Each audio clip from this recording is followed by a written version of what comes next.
திருவள்ளூர் அருகே கருகம்பாக்கத்தில் முதலமைச்சரால் திறந்து வைக்கப்பட்ட மரகத பூஞ்சோலையில் பள்ளி மாணவர்கள் ஆர்வமுடன் விளையாடி மகிழ்கின்றனர். மரகத பூஞ்சோலை திட்டத்தின் கீழ் தமிழ்நாட்டின் வனப்பகுதியை ஒட்டிய 100 கிராமங்களில் மரகத பூஞ்சோலைகள் அமைக்கப்பட்டுள்ளன. வனத்துறை கட்டுப்பாட்டில் அமைக்கப்பட்டுள்ள மரகத பூஞ்சோலைகளை காணொலி வாயிலாக முதலமைச்சர் மு.க.ஸ்டாலின் திறந்து வைத்தார்.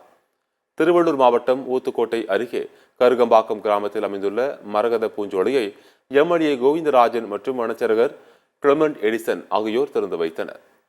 பசுமையை மேம்படுத்துவதற்காக உருவாக்கப்பட்டுள்ள மரகத பூஞ்சோலையில் பொழுதுபோக்கு விளையாட்டு அம்சங்கள் இடம்பெற்றுள்ளன. மேலும் பல்வேறு வகை மூலிகை மரங்களும் நடவு செய்யப்பட்டுள்ளது. ஒவ்வொரு மரத்திற்கும் என்னென்ன சிறப்பு அம்சங்கள் உள்ளது என்பதையும் அதில் எழுதி வைக்கப்பட்டுள்ளது. குறிப்பாக மாணவர்கள் விளையாடுவதற்கு பல்வேறு விளையாட்டு அம்சங்களும் அடங்கி உள்ளதால் மாணவர்கள் ஆர்வமுடன் விளையாடி மகிழ்ந்தனர்.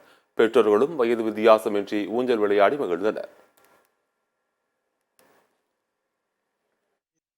மரகத பூஞ்சோலை திட்டம் மக்களுக்கும் எங்களுக்கும் உள்ள ஒரு நல்ல ஒரு நெருக்கத்தை கொண்டு வந்துள்ளது. அது இல்லாமல் இதில் மருத்துவ குணமுள்ள நிறைய மருத்துவ செடிகள், அதே மாதிரி குழந்தைங்களுக்கு விளையாடுறதுக்கான அந்த பிளேத்திங்ஸ் விளையாட்டு இதெல்லாம் இது பண்ணுறோம். அதனால் குழந்தைங்களே இன்றைக்கி எல்லாம் விளையாடி ரொம்ப ஒரு சந்தோஷப்பட்டு இது பண்ணிருக்காங்க.